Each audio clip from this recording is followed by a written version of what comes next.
I am Frederick Boyle. I am a retired United Methodist pastor.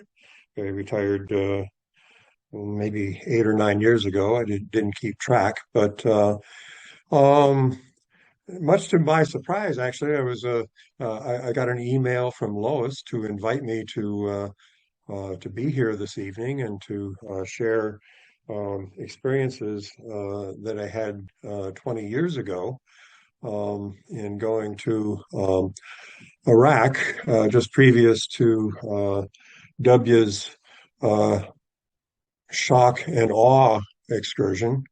Um, I had signed up to I had heard about the Human Shield program that was going on at that time, and without knowing really too much about anything, I definitely felt a calling to oppose what I saw was being proposed to inflict on the Iraqi people.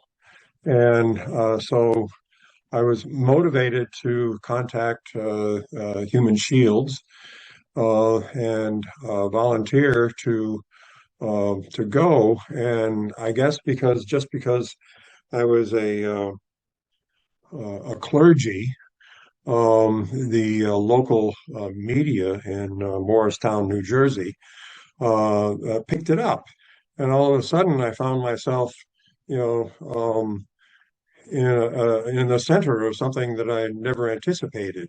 I expected to just go and be part of that program. I had gone to, I think I heard about the Human Shields because I had gone down to Washington, D.C. and other places to demonstrate, opposing the proposed shock and awe program. But suddenly I found myself in the midst of something that I never anticipated. All the media, pro and con, to be opposing the war. Um, but I followed up on it and found myself on a plane to Jordan because at that time you could not fly into directly into Baghdad. But so you had to fly into Jordan and meet up with the folks there. And so I did that, and when I arrived in Jordan and got delivered to a hotel um, that was in a tiny little place, run down hotel. Water was running through the street, and they had to kind of jump over the puddles to from the cab to get into the hotel. And went up, got into the hotel, got into a dingy room. I pretty quickly discovered that the Human Shields was not organized at all. They were very disorganized. It was being run um, uh, from my first reckoning as by a couple of people who really didn't know, appeared to me to not know a great deal about what they were doing. And the more I learned about it, I began having feelings like I'm not sure that this is such a good idea to be going into potentially a war zone, like under the auspice of people who don't really know, didn't appear to me like they really didn't know what they were doing. And also, I learned that the people who would be going into Iraq with that program were going to be under the authority of the Iraqi government. They would be, the Human Shields would be housed and fed and moved around by the Iraqi government, which is not something that I really wanted to subject myself to. Um, and I was aware of another organization called a Christian Peacemaker Team. Some of you may be aware of the CPT. If you don't mind, I'll just refer to it as CPT, Christian Peacemaker Team. Um, I had heard that they were just about to send a delegation into Baghdad, and that delegation was going to be arriving in Amman, Jordan, within the next day or so. And I was more familiar and more confident of CPT, and so just on the off chance, I contacted in Chicago the office of CPT to find out if it would be possible to connect up with the delegation that was going to be going from Amman into Baghdad.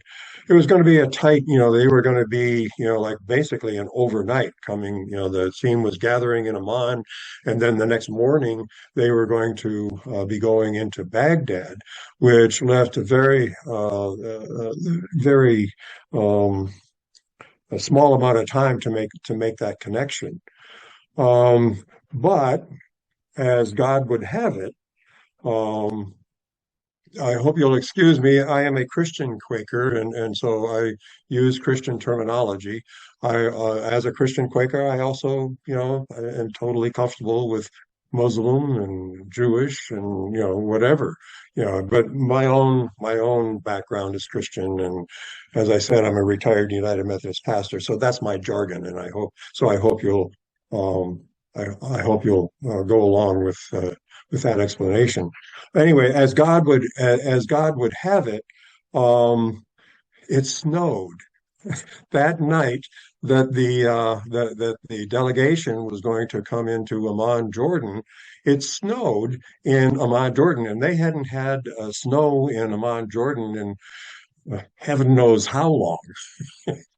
But having the snow come in gave me an opportunity to go down to the embassy, the U.S. embassy, and arrange to have my visa be part of the CPT delegation.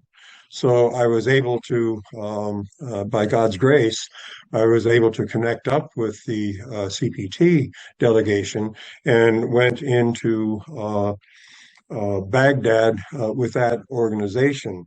Also, the CPT had, because they had delegations going into Baghdad before this particular one.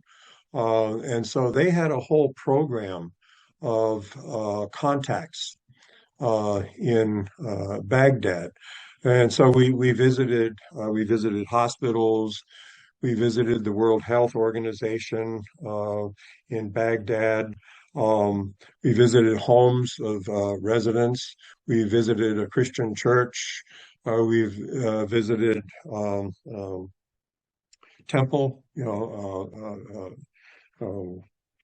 excuse me, drawing a blank, a Muslim temple. And we traveled around. We went up to Nineveh. We went to Mosul, um, because CPT had uh, um, established all these connections, and the Iraqi government was aware that CPT had absolutely no. I mean, one of the things about CPT is that they do not really take a political side. They stand between. That's the rule. I remember one fellow named Grant, and I'm sorry, I don't remember his last name right off the top of my head, but I believe he was a Lutheran pastor, and we were at one of our morning meetings in Baghdad, and I'll never forget one of the things that he said. It says, "Don't just do something, stand there." And that, as a peace activist, I always have thought that that was a very good position to take. Because as soon as you start leaning one direction or another, then you're going to get a pushback. But if you're just sort of like standing and representing, that what we can hear both sides. That was a very good position to take. And I think one of the other things, one of the things that I had hoped to accomplish by going into Baghdad at that particular time was to give a human reading of the Iraqi people, that the Iraqi people are not our enemies. And one of the things that really struck me and that I have recounted on several occasions in my sermons when talking about peace, um, it was coming up toward the end. I think I was in Baghdad 10 days, 2 weeks, something like that, something on that order. But it was one of the things that struck me toward the end of that journey in Baghdad itself was I'd gone down. I was going to be flying or traveling out of Baghdad. You couldn't fly out of Baghdad. You had to go back into Jordan in order to get an airplane. But anyway, I went down to a place where they said that I could check on my travel arrangements and have them look at my visa, et cetera, so that I could safely get out of the country. And I walked into this room, and there was a table set there, and there was probably three or four women who were sitting there, to look at my papers, et cetera, et cetera. And they asked to see my passport. Of course, I gave it to them, and they said, looked at it, U.S. passport.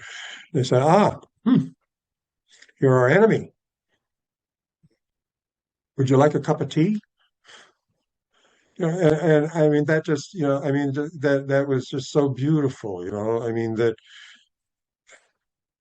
I think that just spoke to me that they're no different, really. The Iraqi people, the Israelis, the Palestinians. They they want to raise their families. They want to keep their children safe.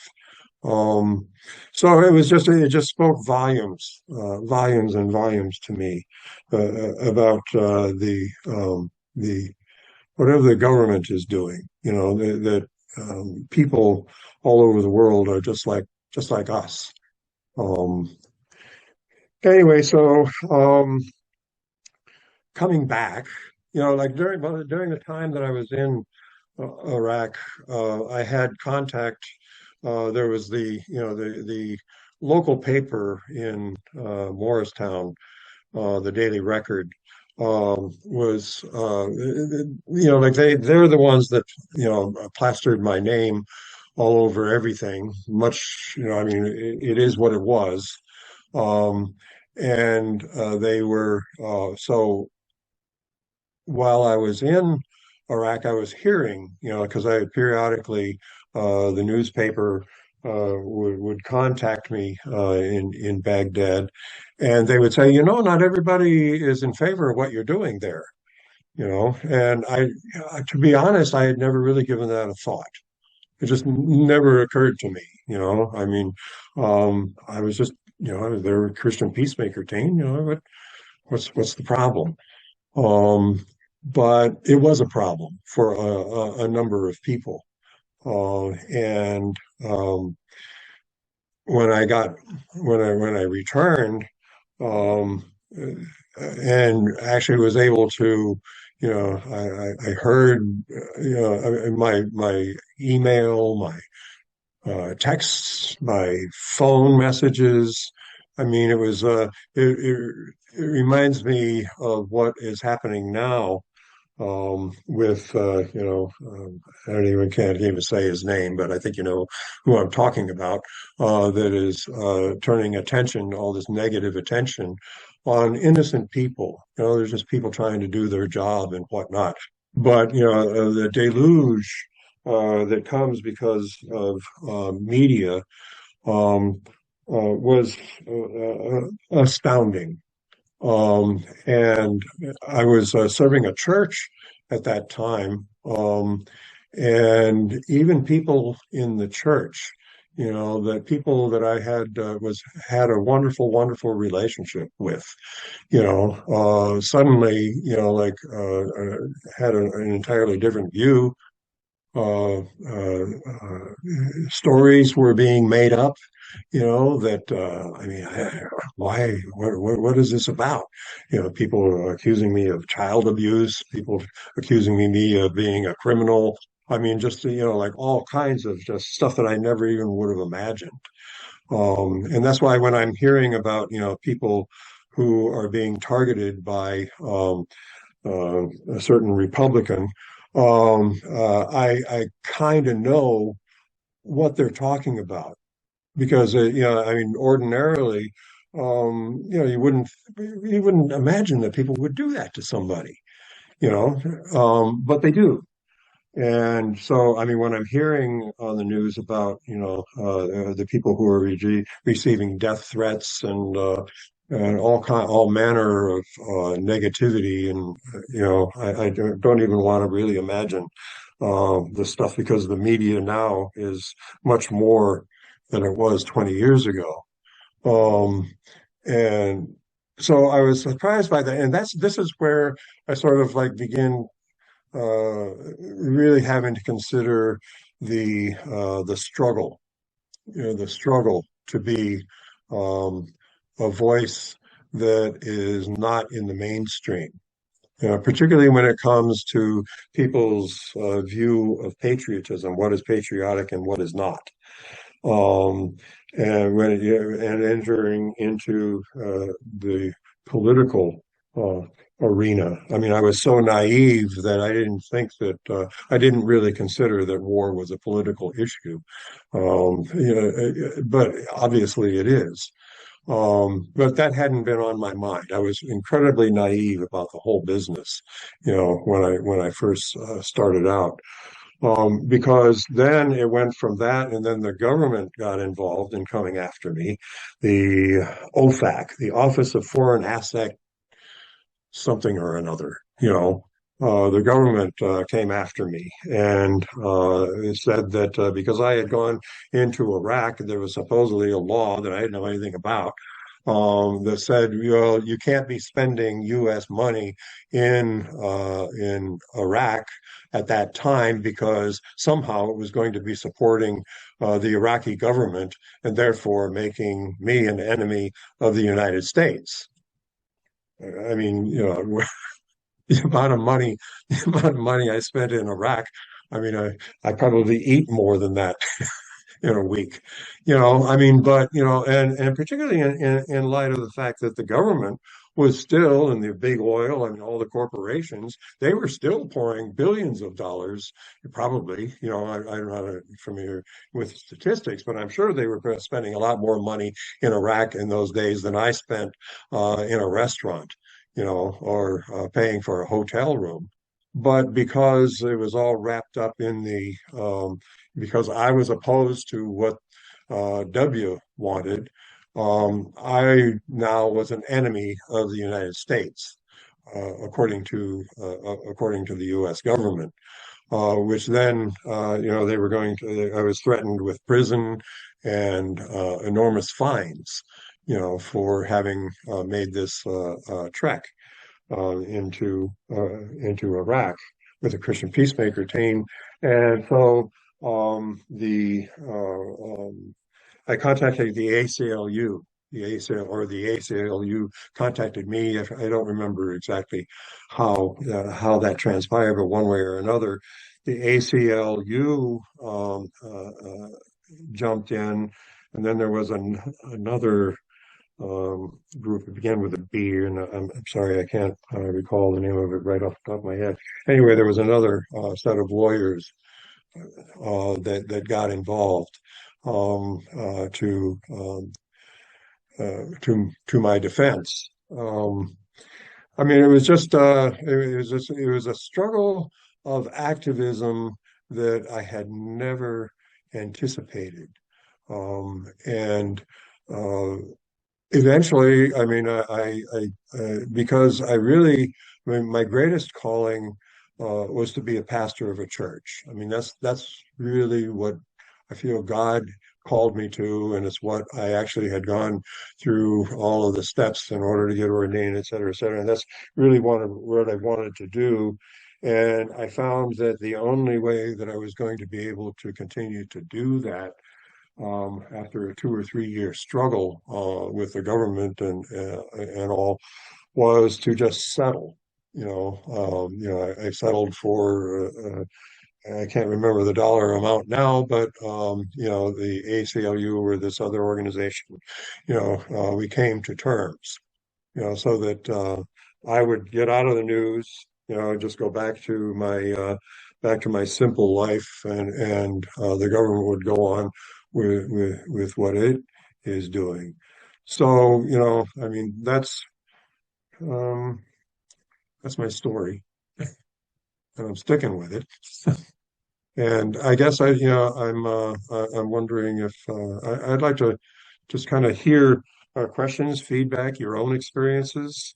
Um, and I think, like I said, when we were just sort of Susan, Lois, and I were talking just a little bit before other folks came online about what do we do now? I mean, to what level are we ready to put ourselves on the firing line in the current situation? Um, Oh, one other thing that I did want to mention during the time that I was being chased after by the federal government, and there were still newspapers. The church that I had been serving, I was no longer tenable, and the bishop had to move me to another church, which the other church was down in the Trenton area in a little small town called Titusville, which was actually just across the river from Pennsylvania at Washington Crossing. Um, and I was down there, and while trying to um, get on with my life, but it was also still in the news, and I had heard that about the mistreatment of prisoners in Abu Ghraib. And so I went on a fasting. I went on a very extended fast to try to draw attention to the abuse of prisoners in Abu Ghraib, which of course kept me a little bit more in the news. But at that time, um, there was a group of Quakers that came over and I can't remember the town that's directly across from Titusville in that area. It's just south of New Hope. But there was a group of Quakers that came over one evening. I had been invited to speak at an occasion. I don't remember exactly what it was. And there was a group of Quakers who came over from Pennsylvania to attend the talk that I was giving that evening. Um, and it really, I mean, I had heard of the Friends, of course, but I never really paid a lot of I never really paid a lot of attention to what they were doing. But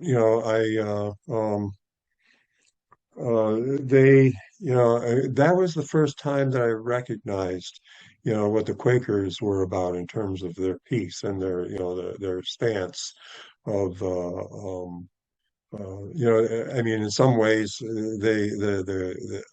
those Quakers coming over from Pennsylvania made me aware that in some ways the Quakers live what that fellow Grant had talked about when we were in Baghdad. Don't just do something, stand there.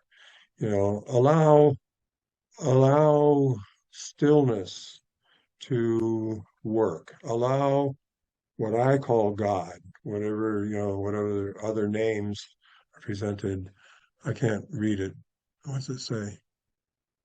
What does it say, Susanna? It's in Portuguese, but it says, "Be still and know that I am God," and that's Amen. that's that's basically what that's like. That's it. That's our motto. And I have You, I have a number of mugs that it reminds me all the time. Yes, be still and know that I am God. It's just beautiful. I'm a right. Christian too.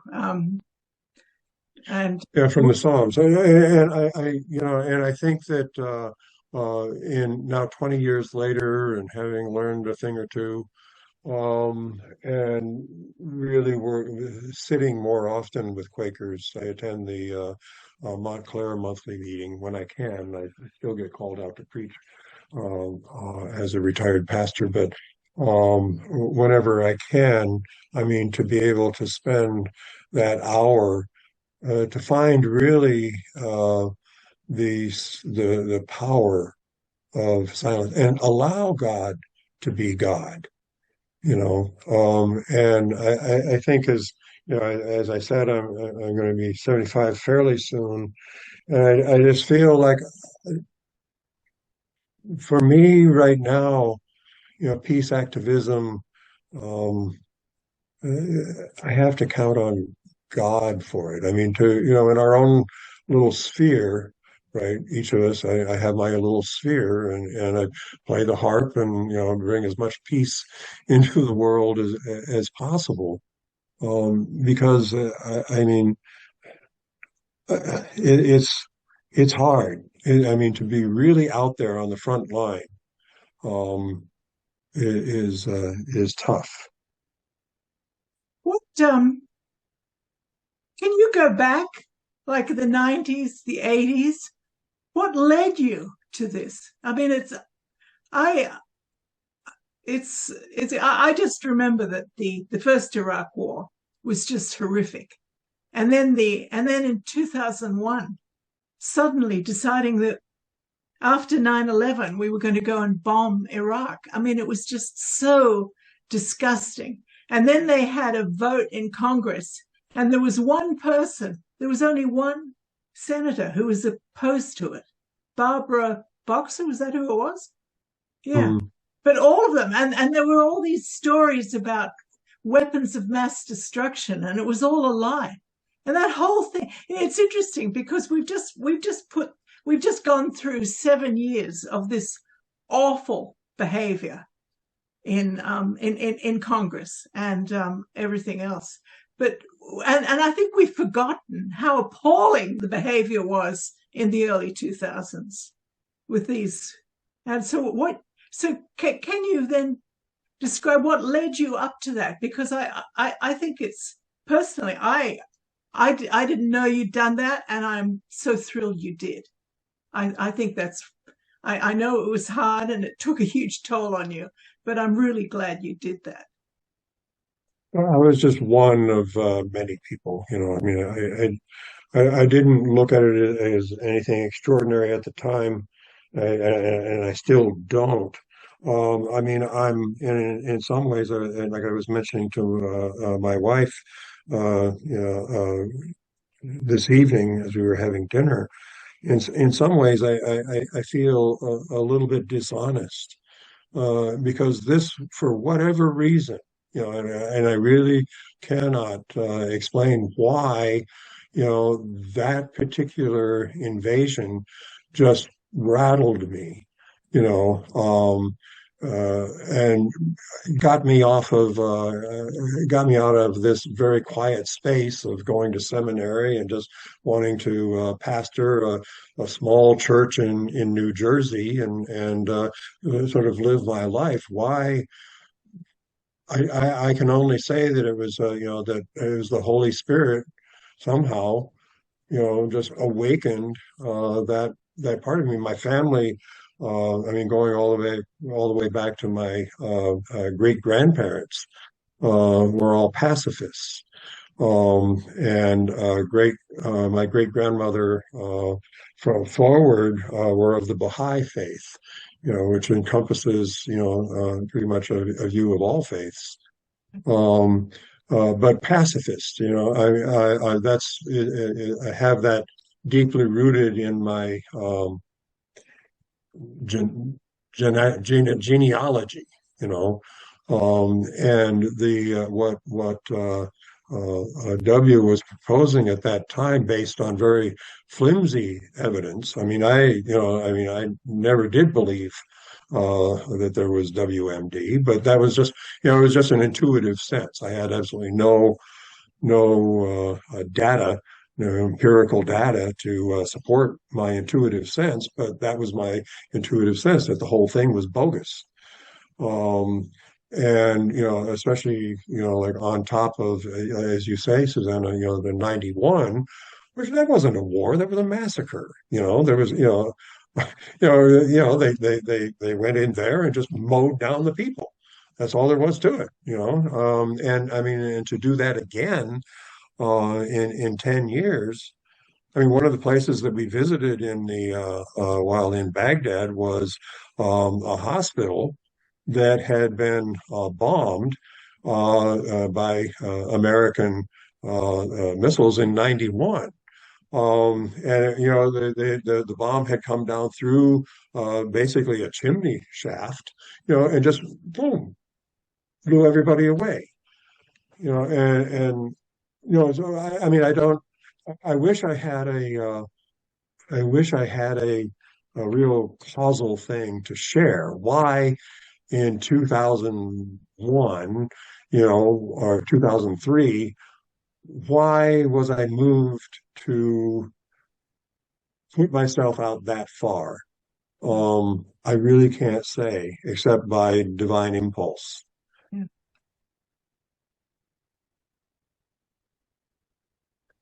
I'm wondering, those of us who, for whatever reason, aren't in a position to travel to any of the war zones right now in the world, what do you think we could do here? I think I think Susanna's cup speaks volumes. I mean that when we have our time of silence, that we hold that and lift that, to God and let God be God. Because I don't have the wherewithal to travel back to, um, I mean, Iran or Palestine.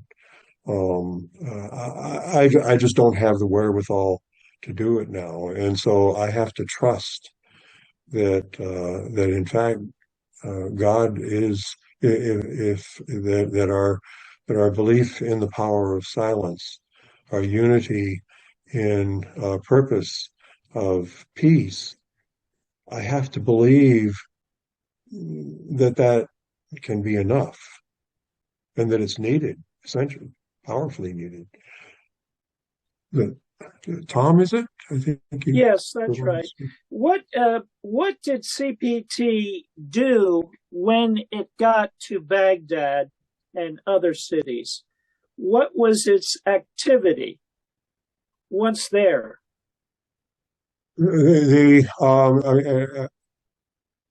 I can only speak to what they did in Baghdad.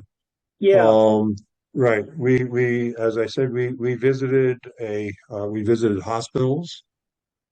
We realized, like what was going on there, the conditions, and we visited the World Health Organization. So we gained education, of from the Iraqi perspective, um, and let them know, that not all Americans were war advocates, that the war machine, if you will, of the U.S. government does not represent the American people as a whole. That we were just as appalled, but just as powerless. yeah, I mean, that you know. That we, if the Iraqi people were to come into our homes, we would offer them tea. And I remember we presented a couple of um, demonstrations, so to speak, where we would, showed solidarity with the Iraqi people. Not necessarily, again, because it wasn't a political position. It's just go there and stand there, and stand there with the Iraqi people to stand there with the Native Americans, if that's, CPT has a presence in the Native American struggle here in this country, to stand in solidarity with the Palestinians, the Israelis. I mean, not taking a position, but saying, you know what, we're just people, and there's people over there and there's people over there, and we're all the same, So, and so so for you whatever that can represent. so you were there as peacemakers. Oh, absolutely. Absolutely. Yeah. I mean, it was just, I mean, to be able to say, to listen to both sides. I mean, because conflict happens when one side isn't listening to the other, and both sides are listening to neither. That's what creates conflict. But if both sides could actually hear the other side, um, there's a better opportunity for reconciliation, or for peace. So CPT, I hesitate to speak for CPT, because I'm only giving it from my limited perspective, but was that it doesn't take a side. It just goes and stands between. It says, "We hear you, we hear you. Do you hear each other?" And normally they don't. And that's what's going on now. I mean, Hamas, it was horrible what they did, but is it any more horrible than what's occurring today? Mm. And of course, that conflict goes way, way back. I gave a sermon recently, asking the question, how do we get to ground zero? How do we go back to zero? Because I mean, this conflict has gone for eons. This goes way back to Ishmael and Isaac. I mean, it's just, I mean, way, way back. Well, you did this. Yeah, well, you did that. Well, you did this. Well, you did that. And dot, dot, dot, dot, dot, dot, dot. How do you get back to zero? And say, let's start from this point. We both have done things that maybe were, not maybe, but were regrettable, that were inhuman, and that was, it was selfish. It was, I mean, whatever word we put on there was death to the other side. And it's happened for eons from both sides. Is it even possible without God's intervention to go back to zero? How do you get back to zero? I don't know if we can. I'm wondering if a lot of the problem is that the politicians are not listening to their own intelligence. I mean, I just it's it. I My head is pretty much exploding over what's going on in Israel and Palestine at the moment because it's just so awful. And I was talking to a weighty friend on Friday about this, and she said, well, all you can do is just focus on the Quaker organizations that are in Israel and in Palestine. And I just thought that's what we need to do. And actually, we've been trying to do that. We've been trying to contact Ramallah Friends School for some time. Lois and Craig, and mainly Lois, has been doing a great job there.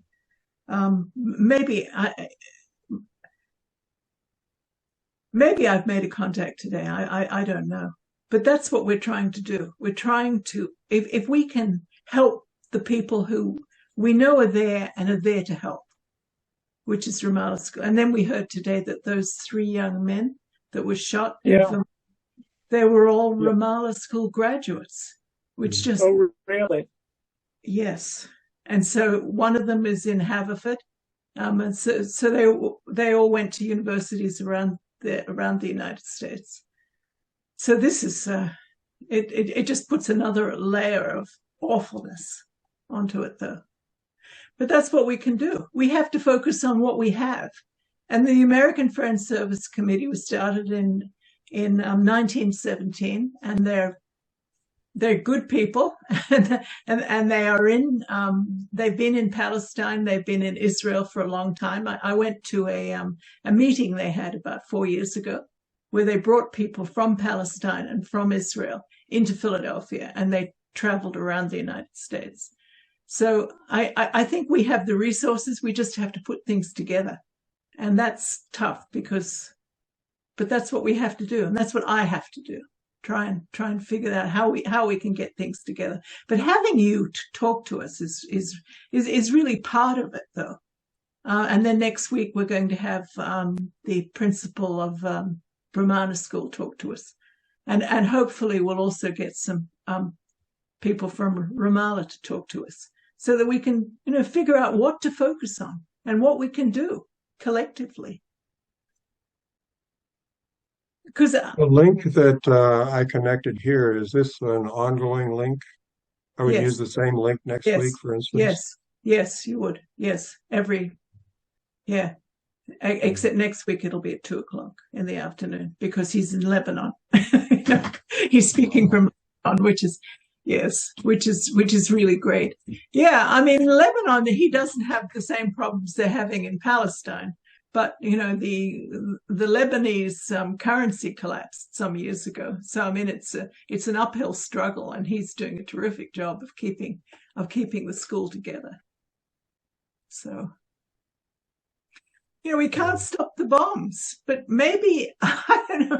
Maybe if we all hold the negotiators in the light and really put enormous energy, maybe we really can stop continue the ceasefire. It's gone on for 4 days, and I read today that Biden is hoping that it will continue after 4 days, which I thought was interesting. I mean, excellent, but that's Yeah, I mean, I was thinking about, I'm moderately active on Facebook, and once in a while, I'll post something with a political slant to it. And I posted something the other day to the effect that, and I was recounting the movie Apocalypse Now. And probably many of you remember that movie from the 70s, Apocalypse Now. And this guy goes all the way up the river, and he gets to the end of the river, and there's Marlon Brando there. And one of the things that I recalled, a point that he made, is that war is by definition immoral, and that the power that is willing to be the most immoral is going to win the war.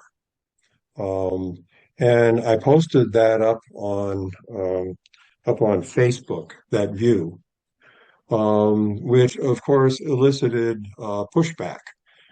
You know, and so then I go, well, then the question is, well, okay, do I continue to pursue this?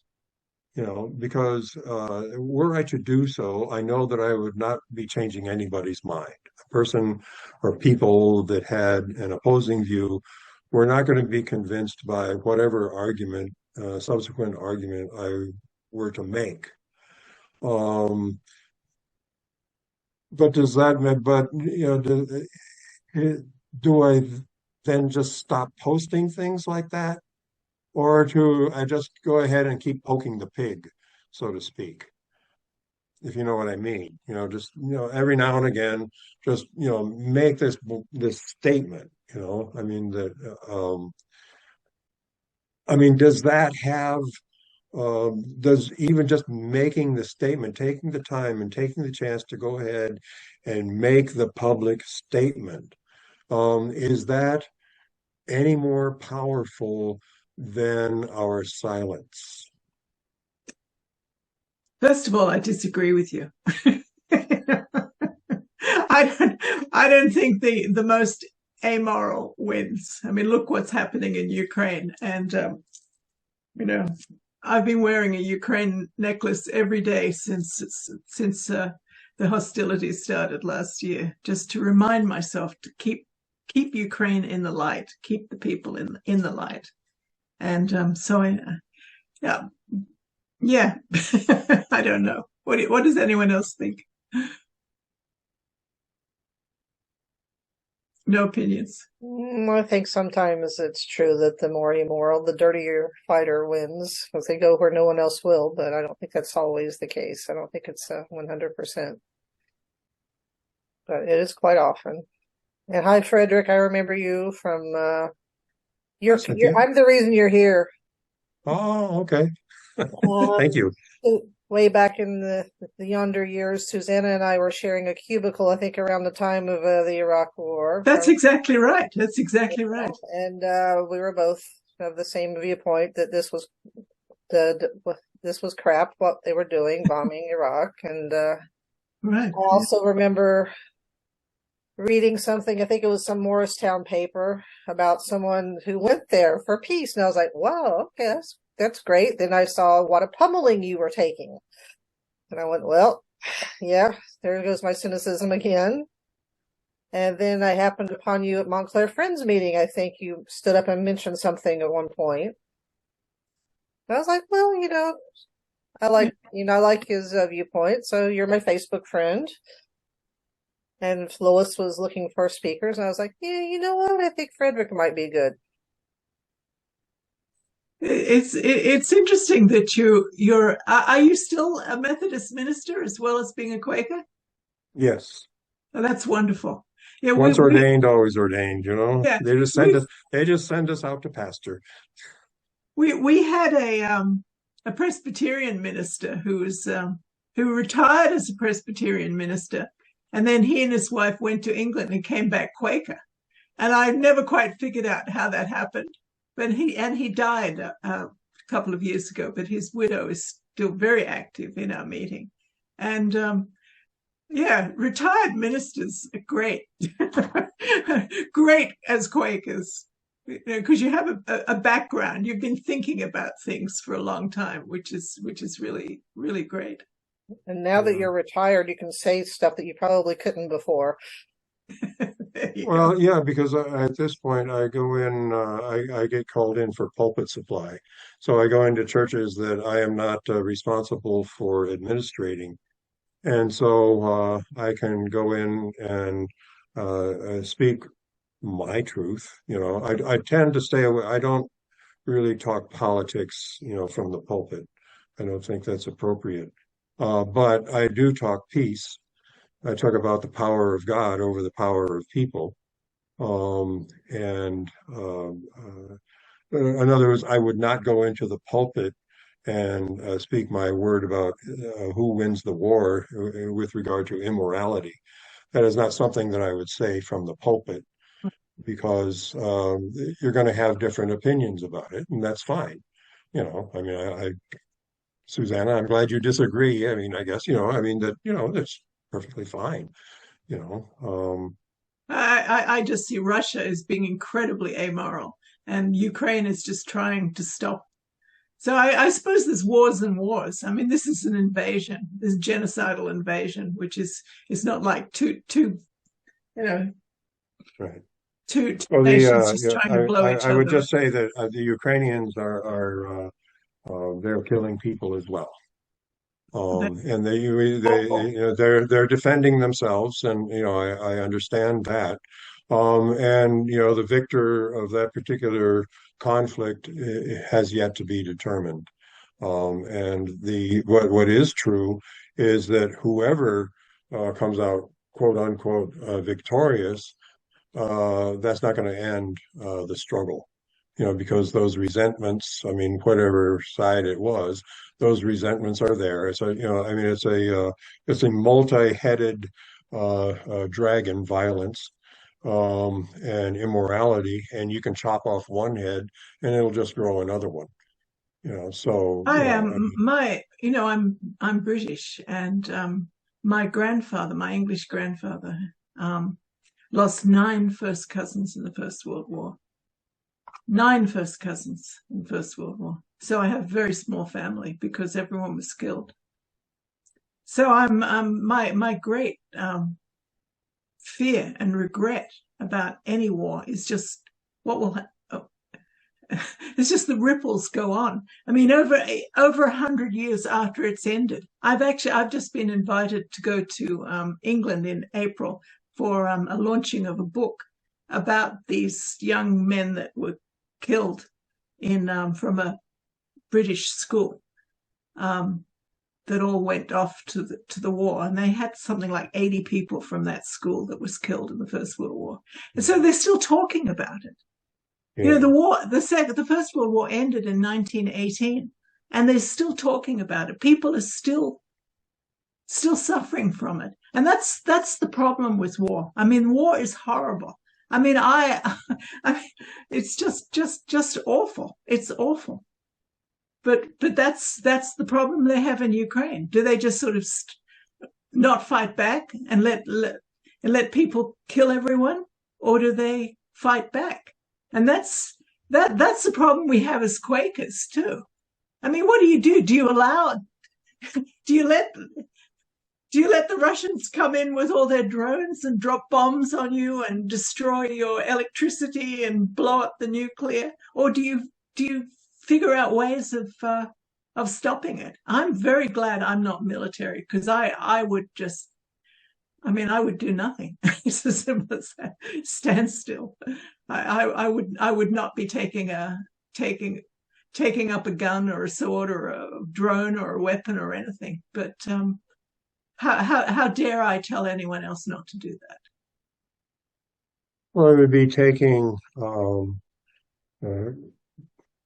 it would be taking the example of Jesus. It would be taking the teaching of Gandhi, the teaching of MLK to a global level. So that, I mean, the Gandhi, it was the big massacre that got people's attention to say, well, you know what, this isn't the way that we want to go.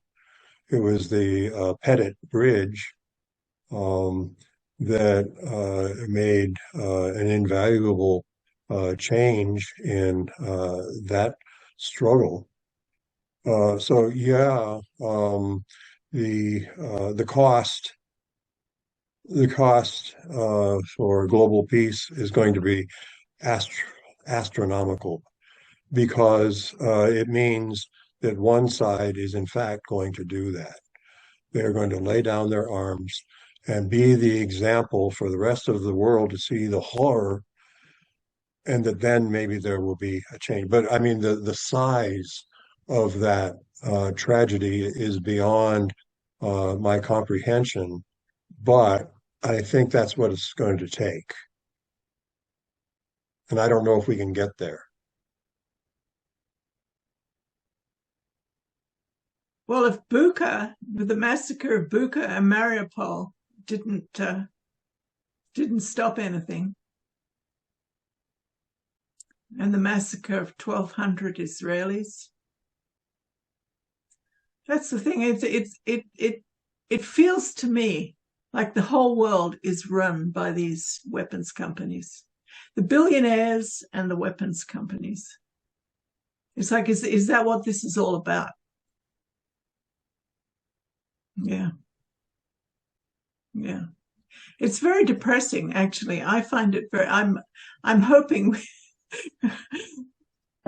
I'm hoping we can have something uplifting coming out of it, but I don't really see it.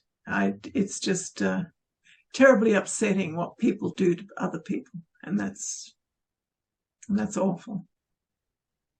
Yeah. You know, I was really struck this evening by that saying that I will remember long, maybe forever. Don't just do something, stand there.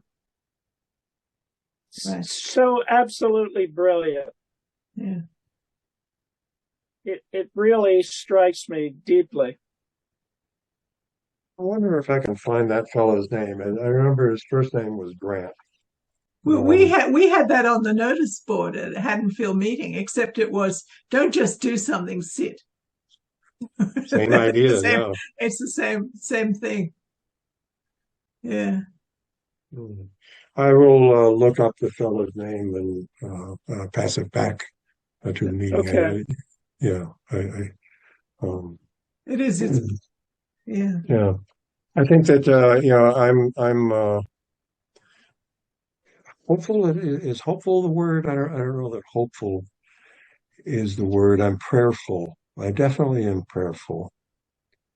That somehow God will intervene in some way. I mean, my study of the Bible and as best I can comprehend it on a holistic, taking it as a whole, is that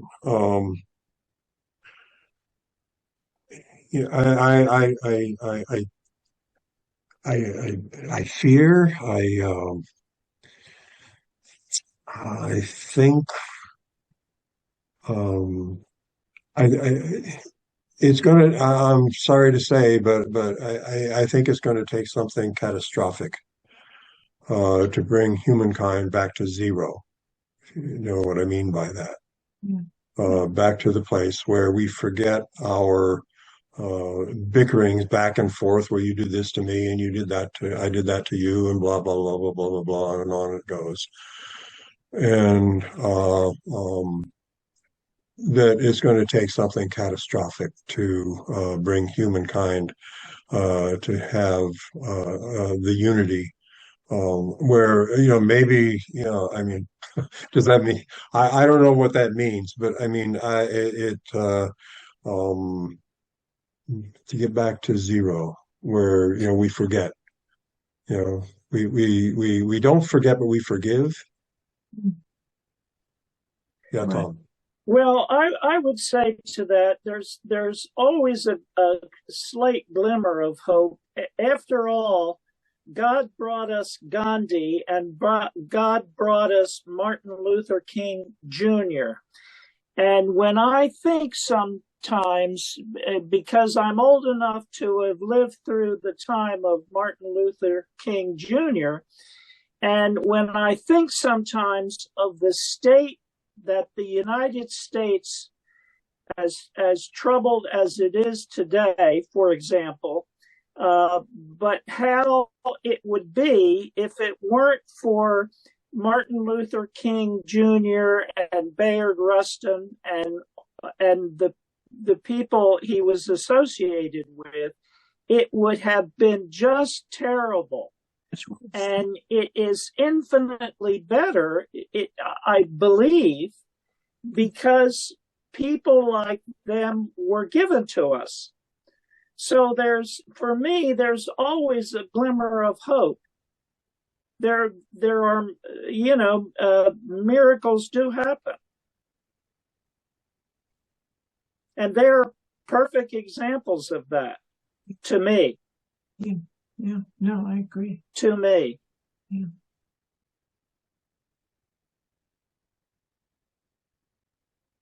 Mm. I'd like to ask if there are any final comments, because we usually end these things about an hour, and that's where we are right now. I'd like to say thank you so much for inviting me to be a part of your circle this evening. I've enjoyed meeting you, and I thank you for being so attentive to my story. Um, uh, 20 years ago, it's hard to believe. It was 20 years ago, but thank you so much for listening and for inviting me. It's a Yeah. total pleasure to meet you. We definitely owe thanks to Cynthia Newland, because she's the one who recommended you. Thank you, Cynthia. You're welcome. Thanks for coming. It's always good to talk to pacifists. It's good, especially hopeful pacifists, which is, let's hope. Let's hope our numbers increase. It's as simple as that. And loving and accepting disagreement is always welcome.